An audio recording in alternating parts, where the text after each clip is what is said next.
Hello दोस्त, आप सभी को अपने यूट्यूब चैनल अखंड भारत एजुकेशन प्लेटफॉर्म पे स्वागत है। आज हम लोग BPSC, Bihar police, Bihar Durga SSC आदि कॉम्पिटिटिव एग्जाम की तैयारी करते हैं लोग, वो अभी बिल्कुल फ्री, ठीक है, ऑल सब्जेक्ट के साथ। अभी हम लोग हिस्ट्री पढ़ रहे हैं लोग, ठीक है। आने वाले हम लोग समय में पॉलिटी या बायो को लेकर चलेंगे लोग।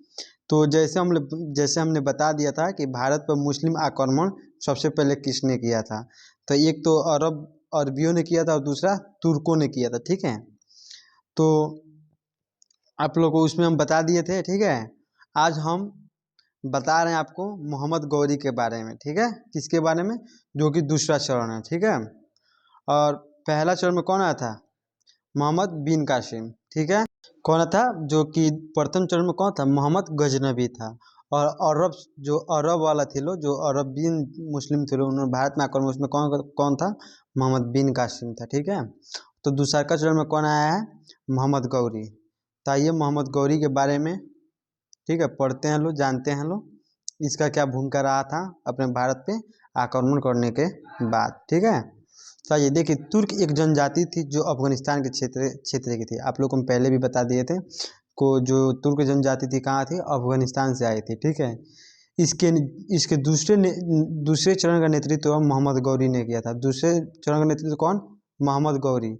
और प्रथम का किसने किया था? मोहम्मद गजनबी ने किया था, ठीक है। यही से हम लोग याद करते चलेंगे लोग। देखिए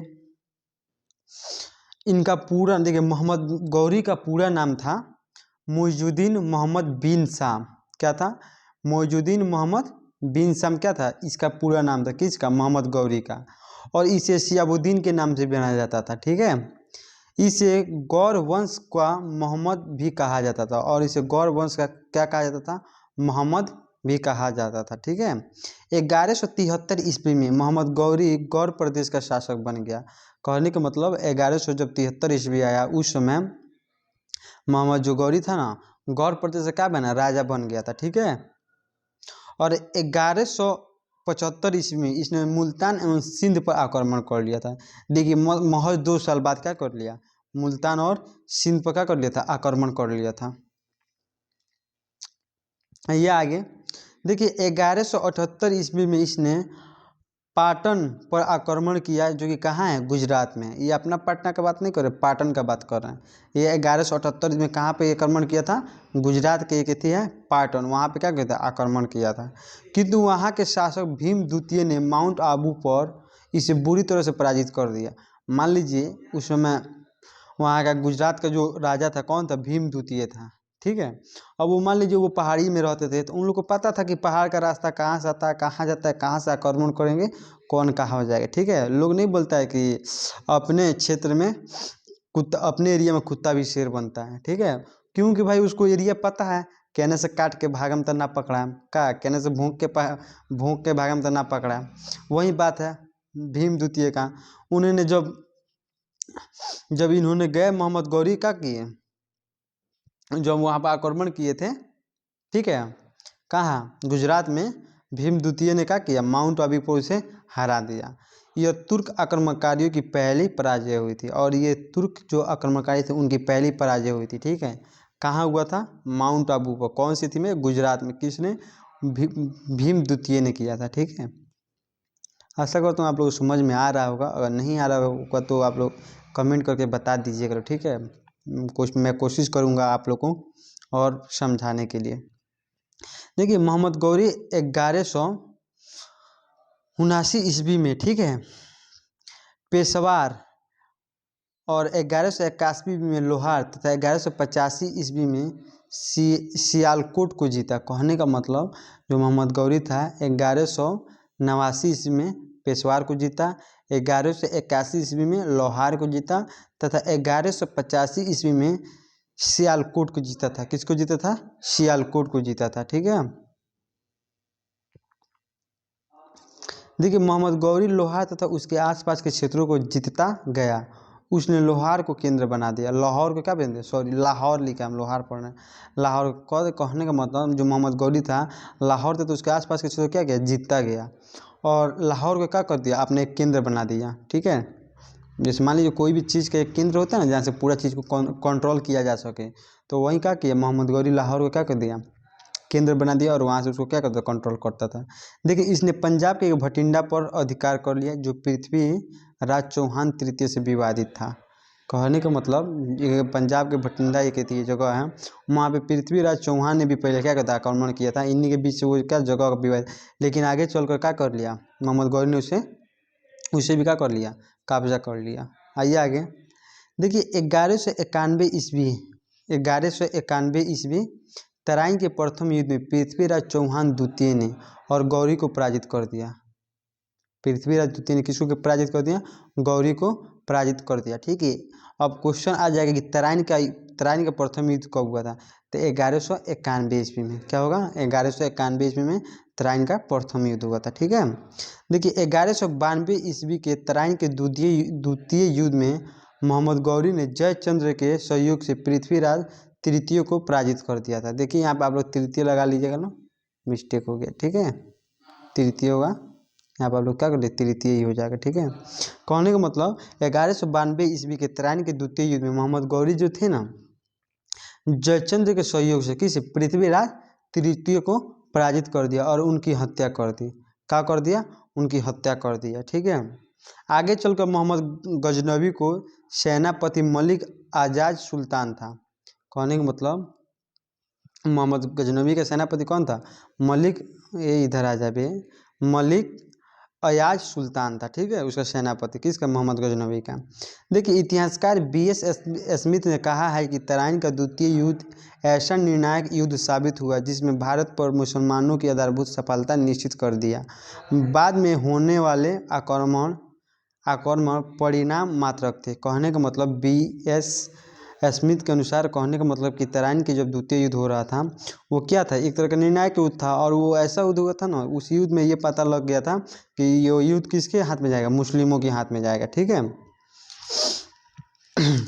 देखिए तराइन के, एक सेकंड रुक जाइए, कुछ और आप लोग को यहाँ से करते। ठीक है, तराइन के युद्ध में मोहम्मद गौरी ने मेरठ अलीगढ़ क्या कर लिया, अधिकार कर लिया। ठीक है, अधिकार करने के बाद दिल्ली को अपना राजधानी बनाया। किसको, दिल्ली को अपना राजधानी बनाया। ठीक है, 1194 ईस्वी में किस चीज़ का युद्ध हुआ, चंदवार का युद्ध। आप लोग ये याद रखें चंदवार का युद्ध कब हुआ था, तो 1194 ईस्वी में चंदवार का युद्ध हुआ था। और 1191 ईस्वी में कौन सा युद्ध हुआ था, तो आइए देखते हैं 1191 ईस्वी में, वो तेजी किधर भागती है, आप लोग हम लोग देख लिए थे ना, तराइन का युद्ध हुआ था 1191 ईस्वी में। ठीक है, कहाँ से, तराइन का युद्ध कब हुआ था, 1191 ईस्वी में, और 1192 ईस्वी में तराइन का द्वितीय युद्ध हुआ था, और 1194 ईस्वी में चंदवार का युद्ध हुआ था। ठीक है, इसने गढ़वाल शासक जयचंद्र को पराजित कर दिया। और चंदवार के युद्ध में ही एक गढ़वाल का शासक था, इधर एक गढ़वाल का शासक था, उसका नाम क्या था, जयचंद्र, उसको क्या कर दिया, पराजित कर दिया। कौन, मोहम्मद गौरी। ठीक है, देखिए मोहम्मद गौरी का गुलाम तथा कुतुबुद्दीन ऐबक का सेनापति बख्तियार खिलजी था। कहने का मतलब मोहम्मद गौरी का गुलाम कौन था, कुतुबुद्दीन ऐबक, और इसका सेनापति कौन था, बख्तियार खिलजी। इन्होंने 1198 ईस्वी में नालंदा विश्वविद्यालय को ध्वस्त कर दिया तथा बिहार शरीफ नामक शहर बना दिया, और उस शहर को कौन सा नाम दे दिया, बिहार शरीफ दे दिया। ठीक है, तो क्वेश्चन आ जाएगा कि नालंदा विश्वविद्यालय को ध्वस्त किसने किया था, तो बख्तियार खिलजी। ठीक है, किसका सेनापति था, तो कुतुबुद्दीन ऐबक का। कुतुबुद्दीन ऐबक किसका गुलाम था, तो मोहम्मद गौरी का गुलाम था। ठीक है, ऐसे ऐसे क्वेश्चन बनते हैं एग्जाम में। देखिए 1205 ईस्वी में गौरी ने अपना अंतिम अभियान पंजाब को खोखर जातियों के विरुद्ध किया। कौन सी जाति के विरुद्ध, खोखर जातियों के विरुद्ध किया 1205 ईस्वी में। कौन, मोहम्मद गौरी, जो कि इसका अंतिम लड़ाई था। ठीक है, देखिए मोहम्मद गौरी का सेनापति कौन था, मोहम्मद बिन बख्तियार खिलजी।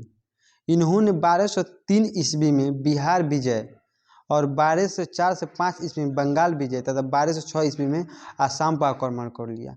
कहने का मतलब मोहम्मद गौरी का जो सेनापति था, ठीक है, जिसको सेनापति का नाम क्या था, मोहम्मद बिन बख्तियार खिलजी, इन्होंने 1203 ईस्वी में बिहार पर अधिकार कर लिया, 1204 से 1205 ईस्वी में बंगाल पर विजय कर लिया, और 1206 ईस्वी में इसने असम पर भी आक्रमण कर दिया। ठीक है, गौरी के समय सिक्कों पर हिंदू देवी लक्ष्मी का अंकन मिलता था। कहने का मतलब मोहम्मद गौरी के समय जो सिक्का होता था ना, उसमें हिंदू देवी लक्ष्मी का फोटो रहता था, ठीक है, चित्र रहता था। मोहम्मद गौरी के साथ प्रसिद्ध चिश्ती संत मुइजुद्दीन चिश्ती भारत आए थे। कहने का मतलब कि मोहम्मद गौरी के साथ एक प्रसिद्ध क्या था, चिश्ती थे, जो कि क्या थे, संत थे। तो उनका पूरा नाम क्या था, मुइजुद्दीन चिश्ती, जो कि भारत आए थे, ठीक है। किसके शासन में, तो मोहम्मद गौरी के शासन में आए थे, जिन्होंने भारत में चिश्ती संप्रदाय की स्थापना की।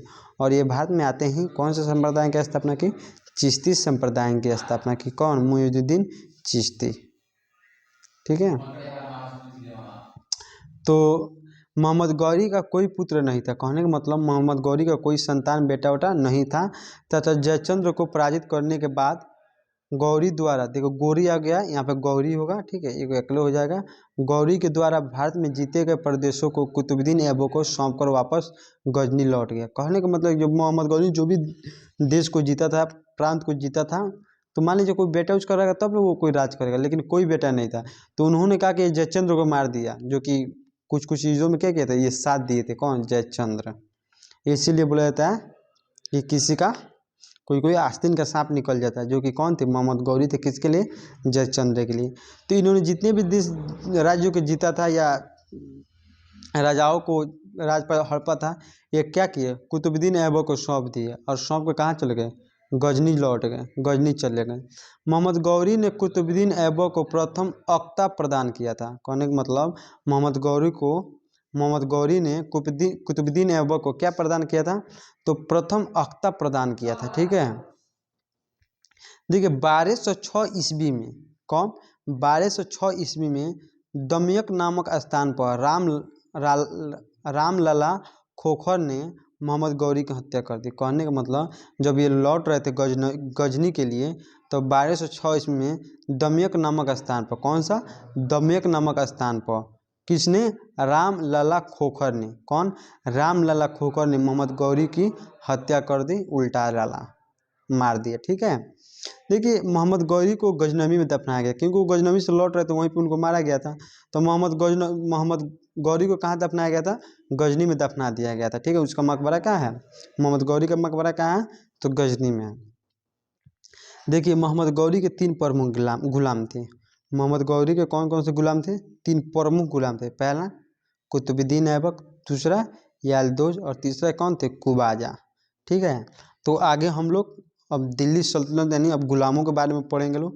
तो फर्स्ट हम लोग पढ़ेंगे लोग कौन, कुतुबुद्दीन ऐबक के बारे में, उसके बाद द्वितीय में यालदोज के बारे में, और तृतीय में कुबाजा के बारे में, ठीक है। तो इस वीडियो को हम यहीं पर रोकते हैं, और कल हम लोग कितना गुलाम वंश के बारे में स्टार्ट करेंगे लोग, जो कि कुतुबुद्दीन ऐबक से शुरू होगा, ठीक है। फिर हम लोग मिलेंगे लोग कल नेक्स्ट वीडियो में। चलिए थैंक्स, बाय, गुड नाइट। आप लोग इस वीडियो को लाइक शेयर कमेंट करते रहिए और अपना प्यार देते रहिए। चलिए थैंक यू, बाय, प्यार।